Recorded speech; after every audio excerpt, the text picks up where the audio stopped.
We're doing some fixes to the front bumper today, so I thought I'd get you guys in to join us, ripping the wrap off, because I think that'll be super satisfying, repainting it, and then getting it rewrapped. Pretty tired this morning, so excuse the no makeup face, but hey-ho, that's what you're gonna get. And Mabel's here to help us too. You gonna help, Mabel? I don't know. You gonna help? So as you guys can see, it's pretty chipped, lots of stone chips, and we didn't actually paint this front bumper before we put it on, which is why it hasn't really adhered to it too well. So we're gonna get the heat gun, get that on it, and get this wrap off.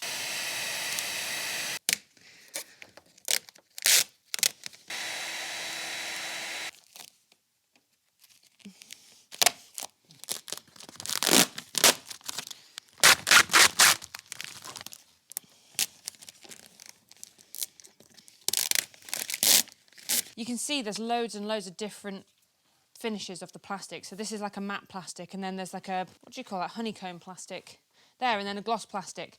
But Harry ripped it off on Cadwell, so we've replaced it with a gloss black splitter.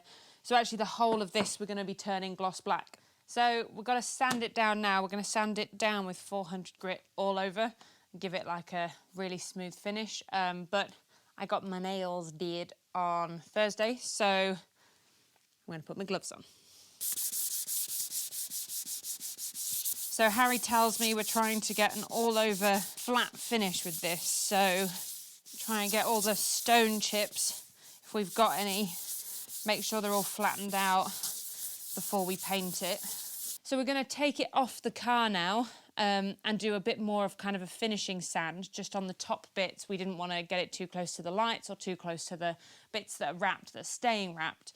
We're going to give it a wipe down, a finish off sand, a wipe down with panel wipe, and then get it prepped for painting.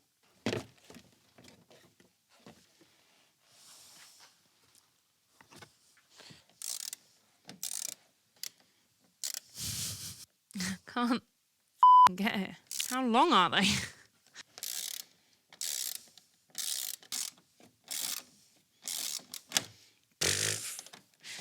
Like a bloody beached whale moving around like this.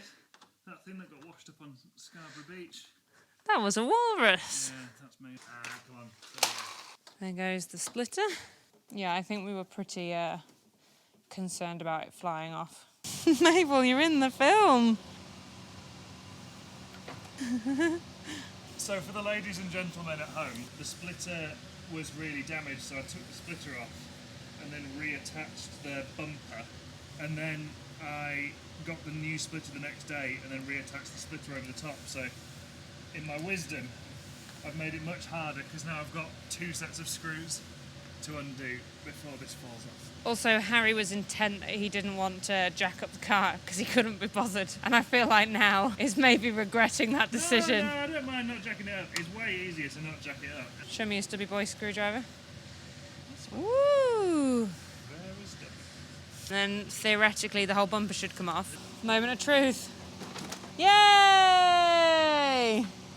We have a bumper! Woohoo!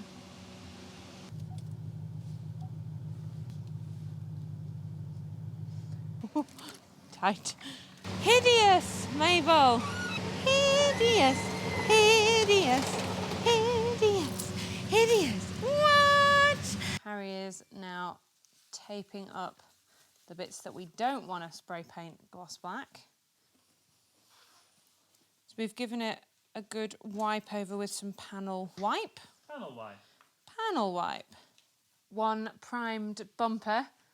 We did a mist coat first and then put on kind of a heavier coat once it dried off a little bit. I say we, Harry did it pretty much. But yes, so we're gonna get the other bits of the bumper that need painting as well, get them sanded off in the other part of the unit and get them primed, and then see if this is dried, get a gloss black coat on it. So we're gonna leave that to dry overnight and do it again tomorrow. We're probably gonna go home, sand some shelves and stain them for the kitchen. We'll show you in a couple of videos time, we'll show you the kind of progress with the flat and the finished product. We are just got a few little tiny things left to do, hide some wires, sand some shelves down. So we'll get cracking on with that and maybe have a bit of a Sunday dinner. Do you want your dinner? Yeah, look at that tail. She does. Do you want to go home, Bottom? Do you want to go home, Tanya Bottom? See you tomorrow. put my hands through my cool hoodie things. It's the next day and we left the primer to dry and it's done a really, really, really nice coat, really nice finish. So it's completely dry. So now what we're going to do is we're going to give it a wet sand with 800 grit just to get any of the little nicks and imperfections from the paint off. And then we are going to do a 2-part gloss black. So it comes in a can, we've got to puncture it from the bottom and then spray it all over. And then we have to nip into Huddersfield and get some more because we underestimated how absolutely massive the Mustang is. And we've still got some bumper parts that we need to sand down and primer and gloss. So that is our progress for today. Ta-da! So we sanded off the primer. We did a little clean over with a tack rag after that. And then we've painted it gloss black. So here it is. Ta-da! So we've taken all of the tape off the matte bits. We're going to do a little bit of paint stripping on them where it's just kind of slightly touched them, but it looks pretty neat to me. I'm very, very happy with it. It looks so mean, which is exactly what I want. So yeah, we'll be getting that wrapped next week. So we'll show you guys when that's all done. But for now, you might see me on the road with a massive gloss black bumper on the front of my blue Mustang. So if you do, give me a holler. But we have got a gig tonight, so we're going to head home and get ready for that. And we're going to put a video up about that as well. So make sure you like, subscribe, and you can keep watching our videos, some behind the scenes tonight. So very excited. See you guys later. Oh, stick to the floor.